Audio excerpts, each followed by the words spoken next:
Aircon dia waktu tengah hari kurang sejuk. Tapi bila malam atau pagi, sejuk elok, tak ada masalah langsung. So, kalau korang pun ada masalah macam ni, korang wajib tengok video ni sampai habis. Selalunya, bila dapat kes macam ni, aku akan mula dengan cek gas dulu. Lepas tu cek kompresor, tengok kompres cukup kuat ke tak. Dan aku akan ukur suhu dalam kereta untuk confirm betul-betul sejuk atau tidak. Lepas aku troubleshoot satu-satu dan analisis problem, aku tengok suhu dalam kereta baru 17 Celsius saja. Dari segi pengalaman aku, kalau problem macam ni, confirm di bahagian cooling coil dalam dashboard tu masalah. Bila dah confirm masalah, aku suggest customer untuk buka dashboard dan buat checking.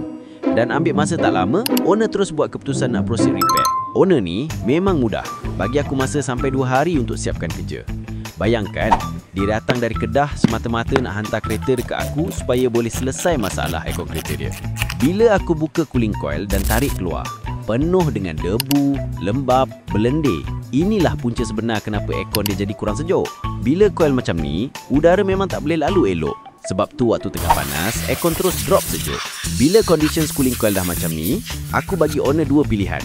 Nak servis dan guna balik atau terus tukar baru. Untuk kes ni, owner buat pilihan tukar yang baru original.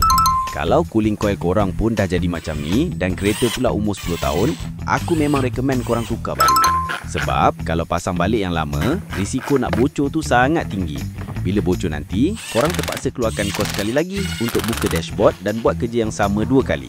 Bagi aku, bila dah kena bayar 2 kali untuk masalah yang sama, memang rasa rugi. Tapi apa pun, pilihan tetap di tangan korang. Aku cuma suggest yang terbaik mengikut condition kereta. Lepas aku siap servis blower box, komponen yang perlu tukar untuk kali ni ada expansion valve, cooling coil dan cabin filter.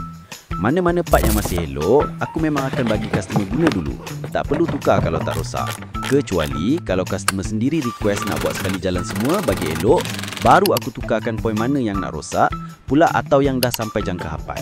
Bahagian pemasangan dashboard, semua alignment aku just bagi tepat. Korang tak perlu risau. Cuma bagi aku masa sedikit. Aku garanti setiap skru, setiap cover semua akan pasang rapat dan elok. Macam asal. Lepas video ni launch, confirm ramai yang akan DM aku tanya pasal harga dan location kedai.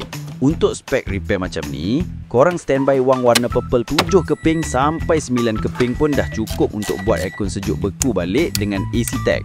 Untuk location, kedai kami terletak di Taman Sena Indah, Kanga Perlis. Datang saja, kami akan usahakan sehabis baik untuk settle masalah aircon korang. Apa pun, terima kasih banyak dekat owner sebab sanggup datang Perlis untuk repair aircon dengan AC Tech. Support macam ni lah yang buat aku lagi semangat nak bagi hasil terbaik untuk korang semua.